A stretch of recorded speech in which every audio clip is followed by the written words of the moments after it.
Today is May 7th, 2025. A little over a month or two ago, Netflix released a documentary called Chaos: The Manson Murders. This has sparked interest in the world and those interested in Charles Manson, the cult leader and agent in disguise. Let's discuss. So if you don't know who Charles Manson is, you might be wondering, who is he? Well, he was the cult leader for the Manson family, which killed 7 victims. But before we can go judging Manson, we have to see how he was raised and his background. Charles Manson didn't have a particularly terrible childhood, yet he didn't have a particularly good one either. Manson was born on November 12, 1934. His mother, Kathleen Maddox, was 16 years old when she had him.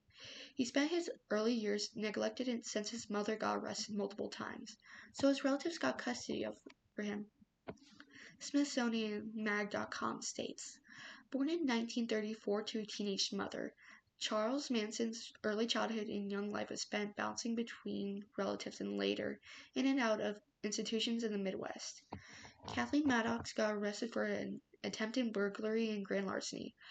One happened when Manson was still an infant and the other happened when he was 8 years old. But don't be confused by thinking Charles Manson was a saint during this time period. Manson was known to shoplift from businesses in his local area. When Maddox found this out, she tried to put the future cult leader in foster care since she was trying to better her life.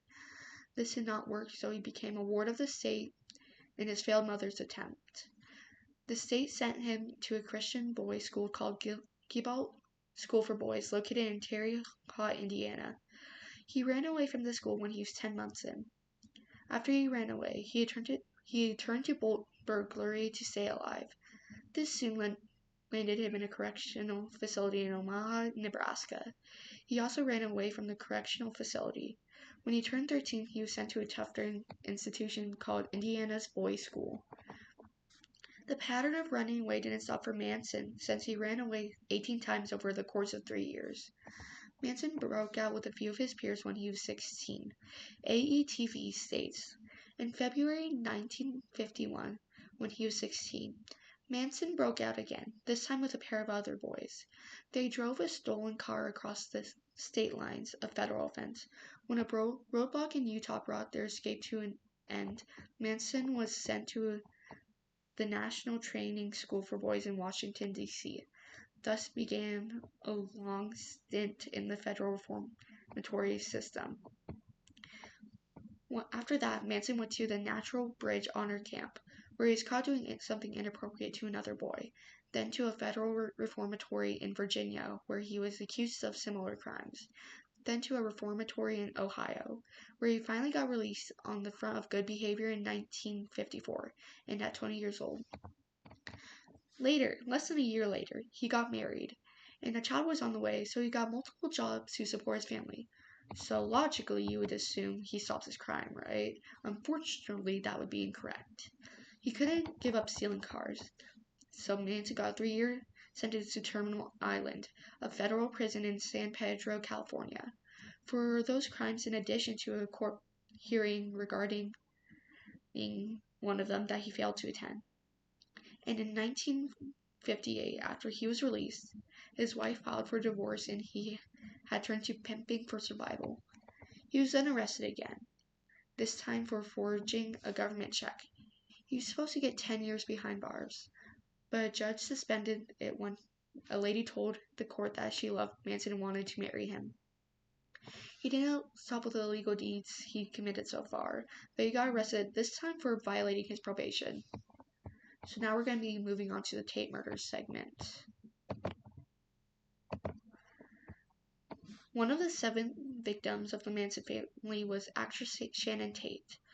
Tate was a rising actress who is known best for her part in The Valley of the Dolls. She is married to filmmaker Roman Polanski and was 8 months pregnant when she was brutally murdered. On August 8, 1969, Manson had ordered one of his followers, Charles Tex Watson, to go to 10050 Cielo Drive and murder everyone there at the moment.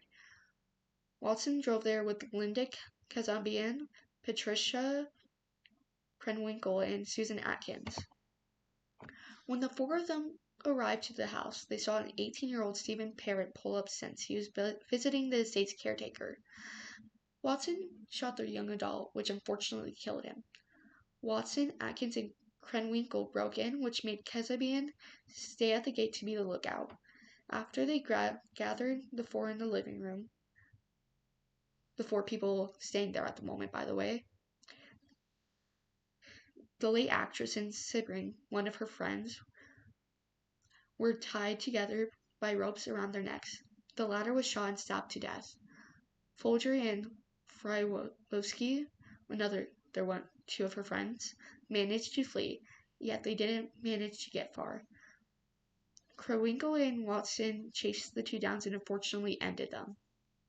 Either Watson or Atkins, we don't know for certain who it was, stabbed Tate, ending the late actress's life.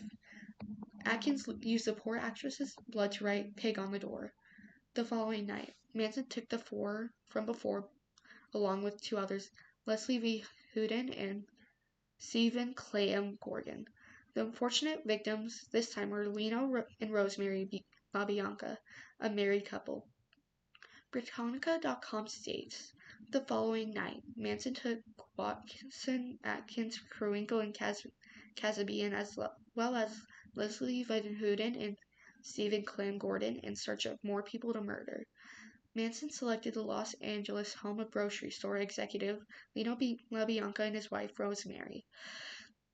After Manson and Watson tied the couple up and robbed them, Manson left with Atkins, Kasabian, and Gordon. Watson, Van Houten, and Krenwinkel remained and acted on orders from Manson. Stabbed the couple to death, again leaving words written in blood on the walls. And the Manson family tried to blame it on a few different organizations for a reason that I'll get to later. It took about a year for the Los Angeles Police Department to make the connection that Manson and his followers were tied to the Tate murders. Multiple members of the Manson family confessed to these crimes. Manson and the 5 of his members were arrested and charged with murder and conspiracy to commit murder. History.com states, in January 1972, Manson and 3 others were found guilty, and on March 29th, all 4 were sentenced to death. The trial of another defendant, Charles Tex Watson, was delayed by extraordinary proceedings, but he was likewise found guilty and sentenced to death. None of them actually got executed because of California banning executions, I believe. And now we're moving on to the 2 different theories that I have chosen. So, as I stated earlier, Chaos Manson Murders, the Netflix special, was dedicated to Manson and his murders, and it suggests Manson wasn't working alone. This documentary suggests that Manson was working with the CIA in the MK Ultra program. If you're asking me, what is the MK Ultra program? I don't blame you. The MK Ultra program was a branch of the CIA that was looking for a way to make brainwashed assassins. And I would usually blow this theory off if Manson didn't technically brainwash his followers the same way the CIA attempted to.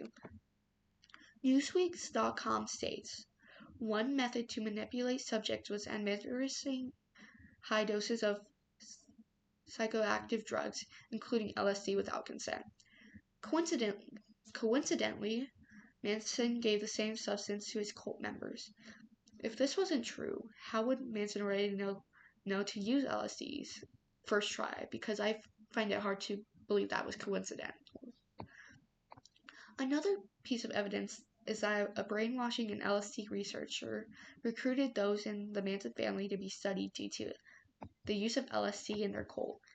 People.com states, O'Neill reveals that Louis Jolie West, a brainwashing and LSD researcher who worked on the MK Ultra, recruited subjects from the clinic to be studied.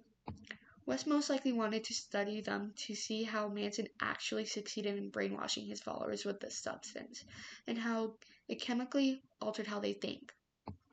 What's also strange is that before Manson was released from prison, the time before he made the cult, he was actually seen as wimpy.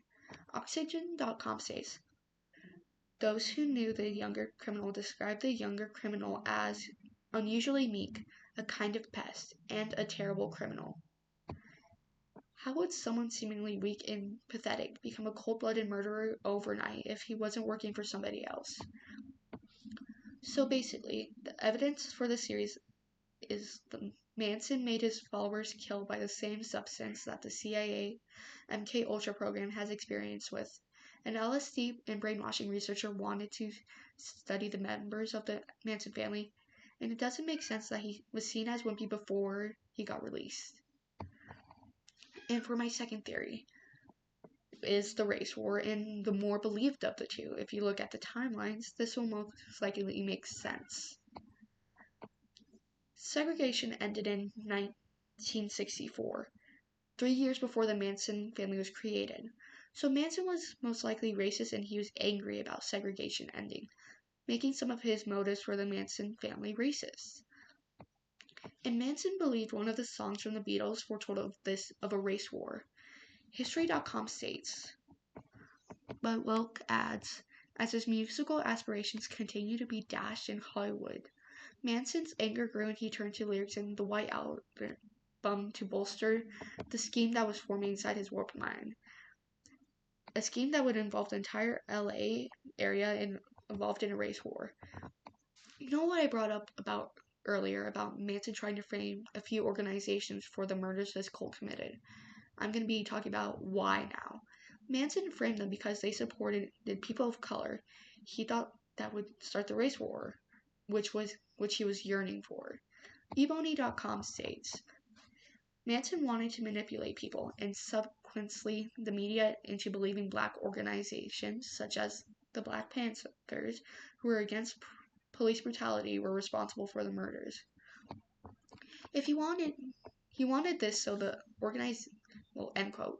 He wanted this so the organizations can either go bankrupt or be shut down permanently. So the businesses that supported people of color can decrease. So less support for these people, and if a race war did break out, those employed in these places can attack white people and can murder some. And white people would attack to defend themselves. So white people and colored people would kill each other, and Manson family would be the only ones alive after the war if things went how Manson wanted it to. And for the conclusion of this, I personally believe the first theory, the one about Charles Manson working for the CIA. This just makes more sense to me when I'm looking at the evidence. You can think whatever you want, I'm just saying what I believe. Thank you for watching this video.